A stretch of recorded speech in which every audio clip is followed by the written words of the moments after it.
নাহরিনা ইকবাল। তিনি রাজশাহী কারিগরি প্রশিক্ষণ কেন্দ্রের ইলেকট্রনিক্স ট্রেডের চিফ ইনস্ট্রাক্টর হিসেবে কর্মরত আছেন। তার বিরুদ্ধে অভিযোগ, যথাসময়ে অফিসে উপস্থিত থাকেন না এবং প্রায় 2 মাস যাবৎ নিজ ট্রেডে কোনো ক্লাস পরিচালনা করেন না তিনি। এই নিয়ে তাকে একাধিকবার প্রতিষ্ঠান প্রদান সতর্ক করার পরেও তাতে কর্ণপাত করেনি নাহরিনা ইকবাল। এতে বাধ্য হয়ে শোকস্ট করেন রাজশাহী টিটিসির অধ্যক্ষ প্রকৌশলী SM ইমদাদুল হক। এতে ক্ষিপ্ত হয়ে অধ্যক্ষকে কিছু ভাড়াটে সন্ত্রাসী দিয়ে প্রাণনাশের হুমকি প্রদান করেন নাহরিনা ইকবাল। অভিযোগপত্রে উল্লেখ আছে, গত 5 সেপ্টেম্বর রাজশাহী টিটিসির অধ্যক্ষ ইমদাদুল হক ক্লাস রুটিন মনিটরিং করতে গিয়ে লক্ষ্য করেন ইলেকট্রনিক্স ট্রেডের চিফ ইনস্ট্রাক্টর নাহরিনা ইকবালের ক্লাস থাকলেও তিনি ক্লাসে উপস্থিত না থেকে অন্য রুমে সময় কাটাচ্ছেন। অধ্যক্ষ তাকে মৌখিকভাবে ক্লাসে উপস্থিত না থাকার কারণ জানতে চাইলে তিনি অধ্যক্ষকে অপ্রাসঙ্গিক ও মিথ্যা কথা বলতে থাকেন। অধ্যক্ষ ক্লাসের হাজিরা খাতা দেখতে চাইলে তিনি তাতে আপত্তি জানিয়েছেন। পরে তিনি প্রতিষ্ঠানের বহিরাগত কিছু সন্ত্রাসী ডেকে অধ্যক্ষের কক্ষে ঢুকে সন্ত্রাসী কায়দায় অধ্যক্ষকে হুমকি প্রদান করেছেন। এই নিয়ে অধ্যক্ষ ইমদাদুল হক জনশক্তি কর্মসংস্থান ও প্রশিক্ষণ ব্যুরোর মহাপরিচালক ও পরিচালকের নিকট ওই দিনই একটি লিখিত অভিযোগ প্রেরণ করেছেন এবং পরবর্তীতে গত 8 সেপ্টেম্বর তিনি চিফ ইনস্ট্রাক্টর নাহরিনা ইকবালকে 2 দিনের মধ্যে একটি কারণ দর্শানো নোটিশ প্রদান করেন। কারণ দর্শানো নোটিশে বলা হয়েছে, গত 5 সেপ্টেম্বর ক্লাস নেওয়ার কথা বলায় আপনি অধ্যক্ষের সাথে আচরণবিধি লঙ্ঘন করে রাজশাহী মহিলা টিটিসির ওয়ার্কশপ অ্যাটেন্ডেন্ট মোহাম্মদ শহীদুল ইসলাম ও বহিরাগতদের ডেকে টিটিসিতে সন্ত্রাসীমূলক কার্যক্রম পরিচালনা করেন। একজন প্রজাতন্ত্রের কর্মচারী হয়ে আচরণবিধি লঙ্ঘন করে সন্ত্রাসী কার্যক্রম করার জন্য বহিরাগতদের কেন অত্র প্রতিষ্ঠানে নিয়ে আসলেন, এই সম্পর্কিত ব্যাখ্যা আগামী 2 কার্যদিবসের মধ্যে প্রদান করবেন। তবে 2 দিন অতিবাহিত হলেও নাহরিনা ইকবাল অধ্যক্ষ বরাবর কোনো প্রকারের ব্যাখ্যা প্রদান করেননি বলে জানিয়েছেন রাজশাহী টিটিসির অধ্যক্ষ ইমদাদুল হক। প্রতিবেদককে তিনি জানিয়েছেন, ওই ট্রেডের এখন এমন অবস্থা যে শিক্ষার্থীদের ক্লাসের জন্য আসতে বলা হলেও তারা ক্লাস হয় না বলে আসতে চায় না। তাদের ধারণা ওই ট্রেডের শিক্ষক নেই, তাই ক্লাসও বন্ধ।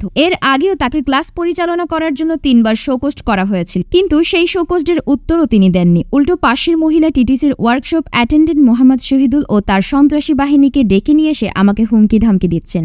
এই নিয়ে আমি এক প্রকার ভীতির মধ্যে দিন কাটাচ্ছি এবং মানসিকভাবে প্রচণ্ড ট্রমার মধ্যে রয়েছে। বহিরাগতদের এনে প্রতিষ্ঠানের মধ্যে সন্ত্রাসী কার্যক্রমের বিষয়ে জানতে চাইলে শহীদুল ইসলাম মুঠোফোনে প্রতিবেদককে বলেছেন, আমি ফোনে কোনো কথা বলতে পারবো না, আপনি সামনাসামনি আসেন তখন কথা বলবো। একই সঙ্গে জানতে চাওয়া হয় রাজশাহী টিটিসির চিফ ইনস্ট্রাক্টর নাহরিনা ইকবালের কাছে অফিসে অনুপস্থিতি, অফিসে স্বেচ্ছায় আগমন ও বহিরাগত সন্ত্রাসীদের ডেকে অধ্যক্ষকে হুমকির বিষয় জানতে চাইলে তিনিও শহীদুলের মতো প্রতিবেদককে একই কথা বলেছেন, আপনার যা জানার ইচ্ছে আছে তা সামনাসামনি এসে বলুন, আমি ফোনে আপনাকে কিছুই বলতে পারবো না। মোবাইলে না, আপনি চলে আসেন, আপনি ওই সামনাসামনি কথা বলি, ঠিক আছে? সামনাসামনি কথা বলা যাবে, আপনি চলে আসেন, আমার মনে সামনাসামনি আসেন বেটার হবে। এই বিষয়ে কথা হয় রাজশাহী মহিলা টিটিসির অধ্যক্ষ মোহাম্মদ শফিকুল ইসলামের সাথে।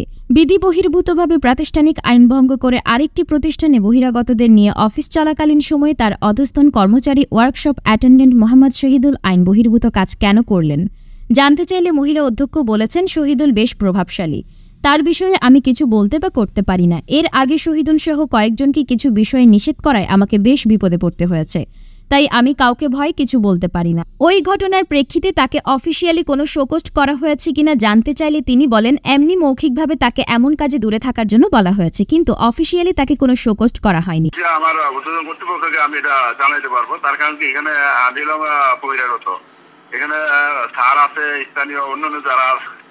এখন আমার যে লিগাল যে হয়, আমি স্যার থেকে আমার আমার যে দায়িত্ব স্যারের অনুমোদন সাপেক্ষে 18 বছর শোকস্ট করেন বিভিন্ন ইয়ে কারণে।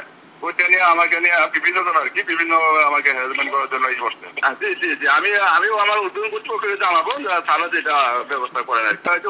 অন্য যারা আছে রয়েছে যাদের নামে ওই দায়িত্ব স্যার শোকস্ট করছিলেন, ওইটা বলছে যে আপনি তাদেরকে জানাইতেন।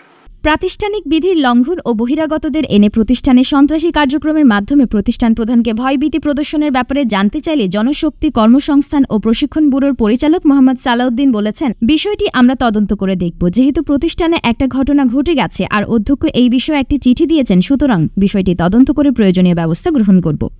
এটা আমরা তদন্ত করে দেখব বিষয়টা। যেহেতু অধ্যক্ষ মহোদয়ের সাথে ওখানকার যে চিফ ইনস্ট্রাক্টর না সিনিয়র ইনস্ট্রাক্টর, ওনার সাথে যে এই উদ্ভূত যে পরিস্থিতিটা, সেই বিষয়টা আমরা বিএমইটিতে, যেহেতু আমি যতটা জানি যে চিঠি দিচ্ছে, চিঠি দেওয়ার প্রেক্ষিতে সেটা তদন্ত করে আমরা প্রয়োজনীয় ব্যবস্থা গ্রহণ করব, ঠিক আছে? এটা আমরা সব ক্ষেত্রেই করে থাকি। আচ্ছা, সব ক্ষেত্রে, ঠিক আছে? আমার যেহেতু সে প্রতিষ্ঠান প্রধান, প্রতিষ্ঠান প্রধান যেহেতু সাথে তার একটা বিষয় ঘটছে, অতএব শুধু একজনের চিঠি দিলেই তো আর হবে না, তার বক্তব্য তো শুনতে হবে।